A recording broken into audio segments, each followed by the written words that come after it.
Élèves de terminale S, bonjour, voici votre leçon de mécanique quantique consacrée à la dualité onde-particule. Nous nous intéresserons aux propriétés de la lumière considérée comme une onde et comme une pluie de photons, et nous verrons comment cette dualité peut être étendue aux particules matérielles. Nous étudierons le phénomène d'interférence lorsque l'intensité de la lumière est si faible que les photons arrivent un par un sur l'écran, et nous ferons de même avec les particules de matière. En ce qui concerne les compétences exigibles, vous retiendrez que la lumière présente les deux aspects ondulatoire et corpusculaire. Vous devrez connaître et utiliser la relation de De Broglie P égale H sur lambda, et vous devrez identifier les situations physiques où le caractère ondulatoire de la matière est significatif. Au XVIIe siècle, les connaissances sur la lumière ont avancé depuis l'Antiquité. On sait que la lumière se propage en ligne droite depuis l'objet jusqu'aux yeux. Galilée vient de construire la première lunette. Descartes vient d'établir les lois de la réflexion et de la réfraction. Rømer vient de découvrir que la vitesse de la lumière, même si elle est très grande, n'est pas infinie. Newton lui-même a étudié le phénomène de dispersion de la lumière, mais une question demeure sur la nature de la lumière. La lumière est-elle une onde ou une pluie de particules ? Pour Newton, la lumière est constituée de particules. Pour Huygens, il s'agit d'une onde. Comme Newton a une plus grande notoriété, ce sont ses idées qui vont s'imposer. La lumière est donc constituée de particules. Un siècle et demi plus tard, Fresnel et Young réalisent des expériences de diffraction et d'interférence lumineuse. Ces phénomènes sont clairement interprétés comme des manifestations du caractère ondulatoire de la lumière. Avec des moyens modernes comme le laser par exemple, vous avez étudié le phénomène de diffraction cette année, phénomène purement ondulatoire. Une lumière de longueur d'onde lambda éclaire une fente de largeur petit a. La lumière reçue sur l'écran a la même longueur d'onde lambda, mais, phénomène curieux, elle s'étale dans une direction perpendiculaire à l'axe de la fente, avec des zones où la lumière est intense et d'autres zones sans lumière. La grandeur caractéristique du phénomène est l'angle θ entre l'axe du montage et la première zone sans lumière, c'est-à-dire la première extinction. On a θ égale lambda sur a avec θ exprimé en radians. C'est-à-dire que θ augmente si a diminue. Donc plus on réduit petit a, plus la lumière s'étale sur l'écran. De même, si on éclaire deux fentes parallèles distantes de petit b, on observe sur l'écran la superposition de deux figures de diffraction comme celle précédente, décalées de petit b. Une structure plus fine y apparaît, les interférences. Cette structure est caractérisée par l'interfrange petit i qui, si on note grand D la distance entre le plan des fentes et l'écran, vaut petit i égale lambda d sur b. Un peu plus tard, Maxwell publie 4 équations décrivant complètement le comportement des champs électriques et magnétiques, étudiées en première S.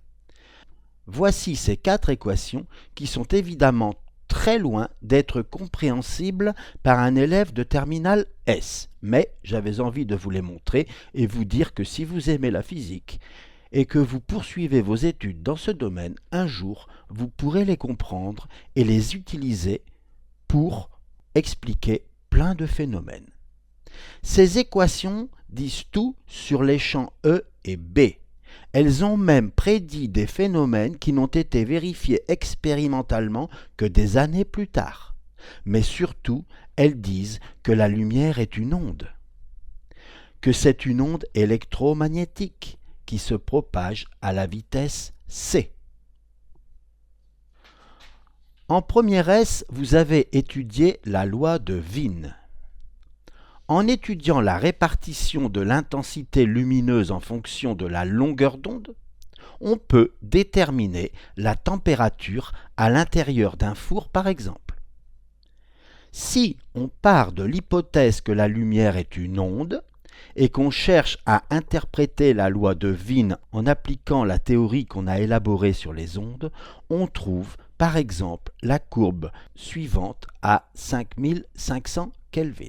Pour les grandes longueurs d'onde, la théorie sur les ondes explique bien ce qu'on observe expérimentalement, mais si la longueur d'onde diminue, la courbe théorique décroche et prévoit une énergie infinie pour les petites longueurs d'onde, c'est-à-dire pour l'ultraviolet.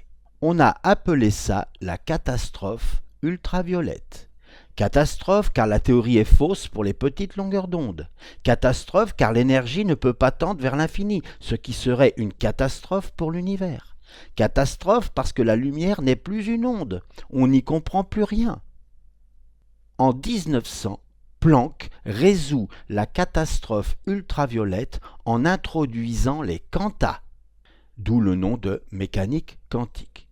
Les échanges d'énergie se font par quantité discrète, multiple, d'une certaine constante petit h qui est évidemment appelée maintenant la constante de Planck. La lumière donc n'a plus tout à fait les propriétés d'une onde.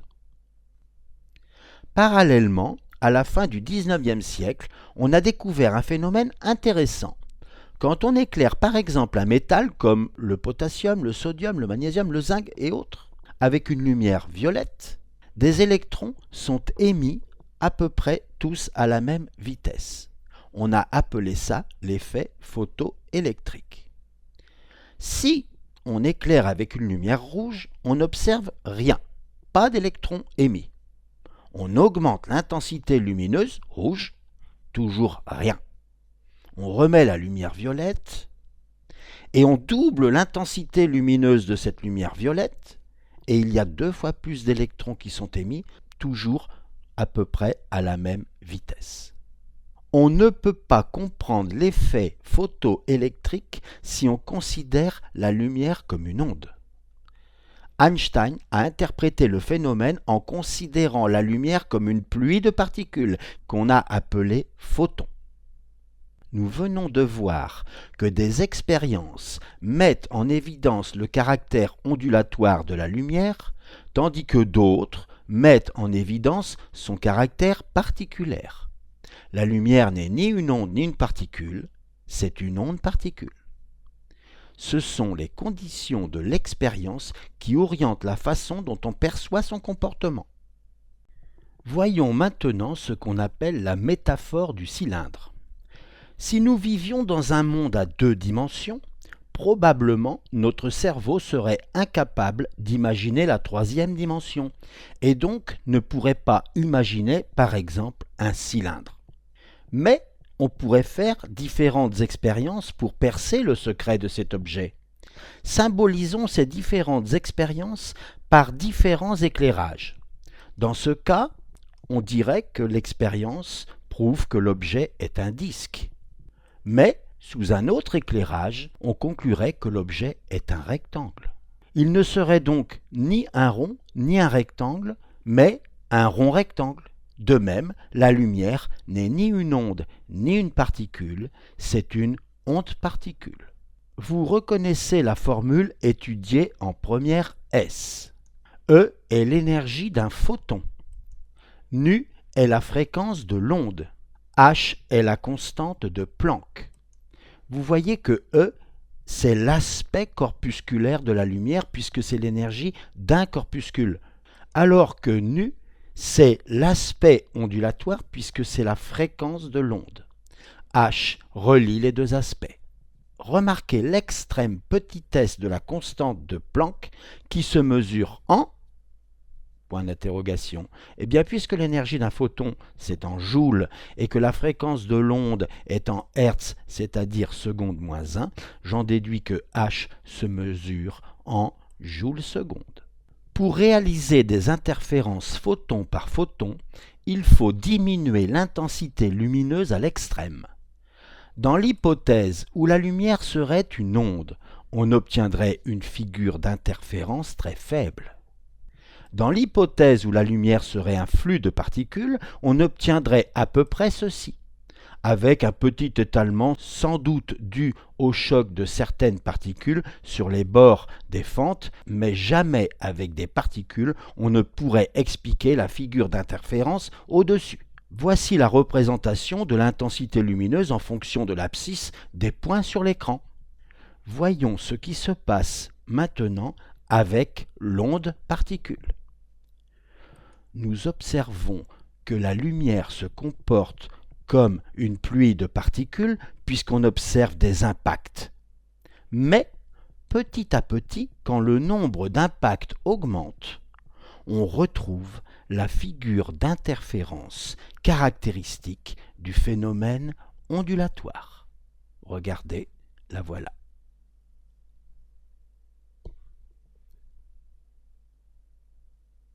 On reconnaît bien maintenant la figure d'interférence.